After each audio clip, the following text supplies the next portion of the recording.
रफू चक्कर करवा दिया। मुबैना तौर पे जो गाड़ी चलाने वाला बंदा है वो भी एक बताया जा रहा है कि शायद कोई पुलिस वाला है जो गाड़ी चलाकर वहां से लेकर गया और खवातीन को रेस्क्यू किया गया। इतनी जल्दी तो किसी को समझ भी नहीं आती जितनी जल्दी पुलिस ने उन खवातीन को वहां से रेस्क्यू किया है। ये एक इंतहाई गंदी और घटिया हरकत है। ये ऐसी हरकतों की गुंजाइश पाकिस्तान की सियासत में नहीं होनी चाहिए कि फिजिकल हो जाए, आप किसी को अंडा मारे। और एक ऐसी खातून को जो सिर्फ अपने भाई का केस सुनने आई है, उसका सियासत से ताल्लुक भी कोई नहीं है।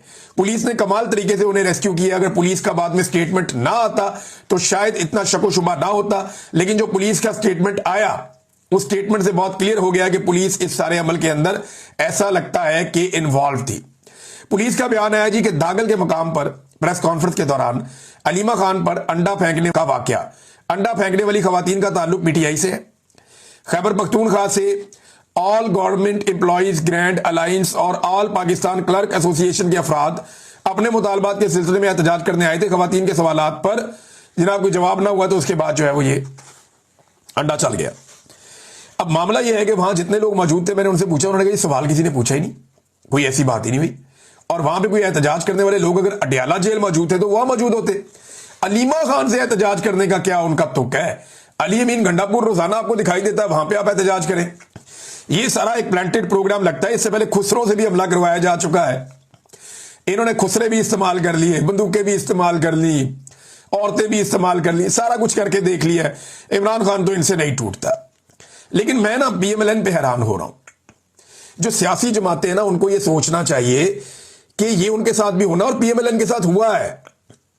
ये जो वजीर दाखिला बराए मुमलिकत हैं तलाल चौधरी, उन्होंने उल्टा ये कह दिया कि जनाब ये तो पहले पीटीआई ने कल्चर मुतारफ करवाया। जनाब उन्होंने ये इल्जाम लगा दिया कि ये जो स्याही वाला, जूते वाला, हमले वाला और ये सारी चीजों वाला, अंडे वाला, ये पीटीआई। तो मैं जरा चंद वाकया जिनका वो हवाला दे रहे मैं बता देता हूं। नवाज शरीफ के मुंह पे जूता मारा गया एक मस्जिद में। नवाज शरीफ को जिस शख्स ने जूता मारा वो एक मजहबी जनूनी था, ताल्लुक एक सियासी ग्रुप से था। पाकिस्तान तहरीक इंसाफ के साथ उसका कोई ताल्लुक नहीं था। तहरीक इंसाफ ने इस वाकये की मजम्मत की थी। ख्वाजा आसिफ के मुंह पर स्याही फेंकी गई, उनका मुंह काला किया गया। ये हरकत करने वाला एक मजहबी सियासी जनूनी था और इसके ऊपर पाकिस्तान तहरीक इंसाफ ने मजम्मत की। ख्वाजा आसिफ के साथ उस वक्त ज्यादती हुई थी, एक मजहबी जनूनी ने यह किया था। एहसन इकबाल के ऊपर गोली चली। गोली चलाने वाला बंदा बाद में जो पकड़ा गया वो एक मजहबी सियासी जमात से उसका ताल्लुक था, वो खुद भी एक जनूनी था। खुद तलाल चौधरी को दौरान तंजीम साजी मार पड़ी। मारने वाले लोग बलूचिस्तान से थे और उन्होंने जो फेंटी लगाई उसके बाद उन्होंने उसको ओन किया कि जी हमने तलाल चौधरी को फेंटी लगाई है। वो आज तक बेचारा अपनी तंजीम साजी को रोता है और उस तंजीम साजी का उसको इंसाफ नहीं मिला। ये सारी चीजें जो हुई हैं पीएमएलएन के साथ, ये सारी फिजिकल एक्टिविटीज है। लेकिन जमहूरियत में क्या होता है, आप अपनी जबान से सवाल करते हैं, आप पूछते हैं कि तुमने ये क्यों किया, आप कहते हैं कि आपको ये नहीं करना चाहिए था। एक तरीकाकार है, उससे आप पूछते हैं। आप सोशल मीडिया पे पूछते हैं। हालांकि हमारे सोशल मीडिया पे बहुत गंद है और हर पॉलिटिकल पार्टी की तरफ से गंद है।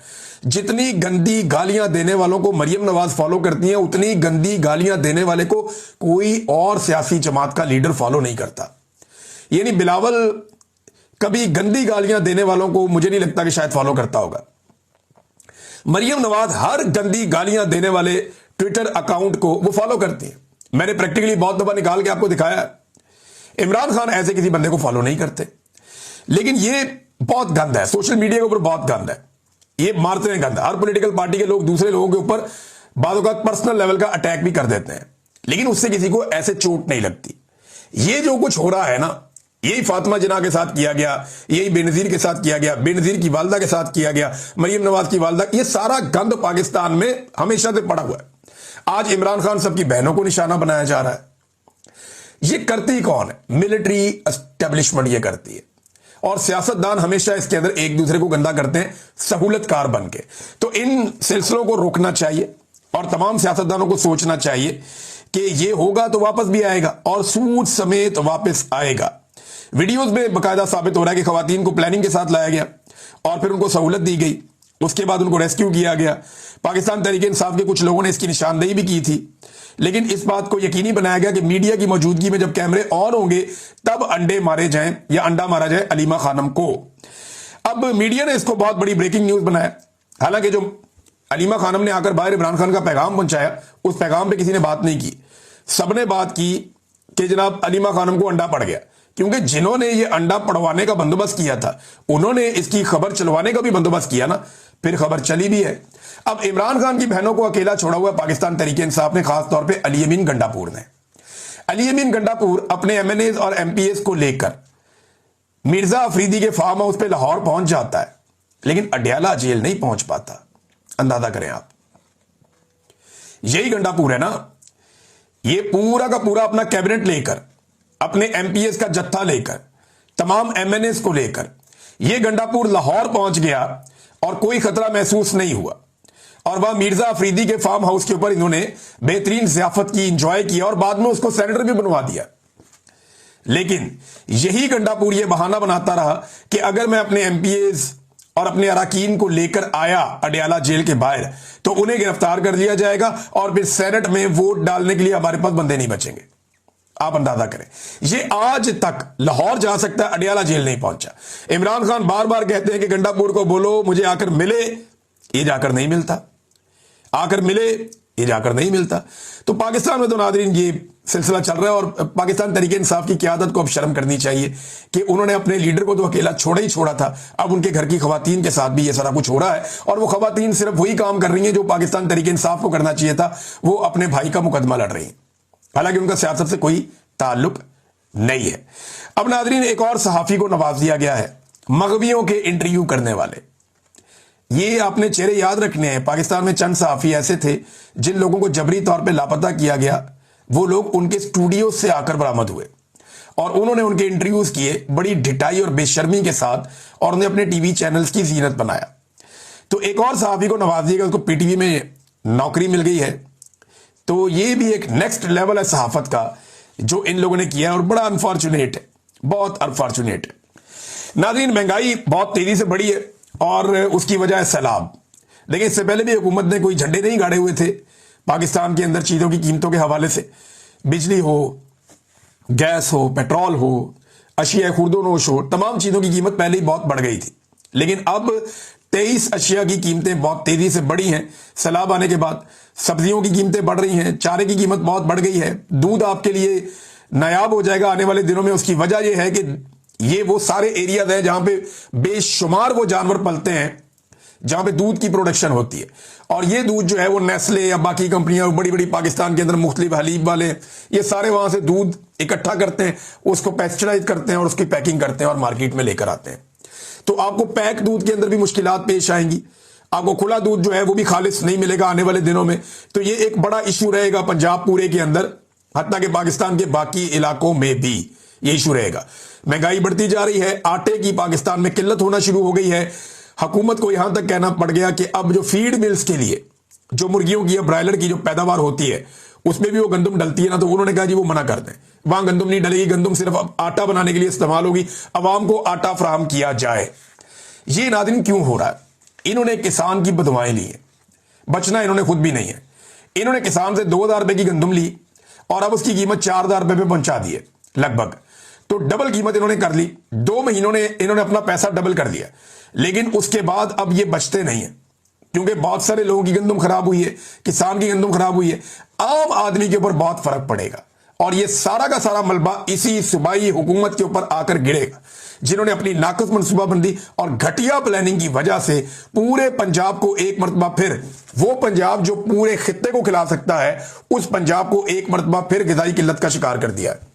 ये ऐसी मनहूसत है इनकी हुकूमत में जब से आए हैं, कभी ग़िज़ाई किल्लत हो रही है, कभी कोई और चीज़ हो रही है, कभी कुछ हो रहा है, कभी कुछ हो रहा है, कोई चीज़ सीधी नहीं हो पा रही। हालांकि एक आलमी सतह की बहुत बड़ी वबा थी, पूरी दुनिया हिल गई थी जब कोरोना आया था। इमरान खान साहब और उनकी हुकूमत ने उससे निकाला पाकिस्तान को, और ये ऐसे बदकिस्मत है कि इनको बेहतरीन हालात मिले, एस्टेब्लिशमेंट का साथ मिला, जूते पॉलिश करने की इनको पूरी आज़ादी है और इनको हर तरह की खिदमात और सहूलियात भी दी जा रही हैं। इसके बावजूद अमेरिकन सपोर्ट भी इनको मिलती है, फिर भी ये पाकिस्तान को खड़ा नहीं कर पा रहे, पाकिस्तान में कोई सरमायाकारी नहीं ला पा रहे। ये इन्होंने हालत की हुई है। नाज़रीन, अब तक के लिए इतना ही। मैं गुजारिश करूंगा कि अभी इस वीलॉग के बाद मैं जा रहा हूं फंड रेजिंग के लिए, और जो लोग यहाँ मैनचेस्टर में मौजूद हैं वो पहुंचे स्टॉकपोर्ट रोड पे माय नवाब रेस्टोरेंट है, माई नवाब रेस्टोरेंट, वहाँ पे हम शाम 7 बजे से लेकर 9:30 बजे तक, 10 बजे तक हम वहाँ मौजूद रहेंगे और फंड रेजिंग करेंगे, और हम सब मिलकर पाकिस्तान के लिए कोशिश कर रहे हैं। आप भी अपना हिस्सा डालें। बहुत शुक्रिया जी, अस्सलाम वालेकुम।